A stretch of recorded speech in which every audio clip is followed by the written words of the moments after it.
كبيرة. 3-2-1. مبروك لتونس، مبروك لتونس اللقب العربي. الف مبروك. معناها الجيل هذا بطل عرب للناشئين، بطل عرب للشباب.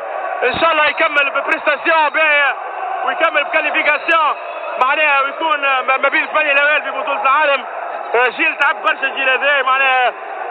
الحمد لله فرحان برشا انه الجيل هذا معناها يستحق اكثر من هكا. الجيل هذا في برشا لاعبين لازم يكونوا موجودين حتى في منتخب الكابر انيس. وننتظر شكون باش يكون رجل المباراة بعد لحظات. شكون تتصور باش ياخذ لوم دو ماتش؟ منيب عبد اللطيف الحقيقة. منيب عبد اللطيف. وهذا الاحتفاء بالمدرب زهير مسعود، بالطبيعة مدرب المنتخب الوطني والصف اللي معاه اللي خدموا خدمة كبيرة كما تشوفوا في الصور الملاعبية. حتى بيك العلاقة ما بين الملاعبية والمدرب. ونمشي معك جمال، واجواء احتفالية كبيرة في صالة المهدي.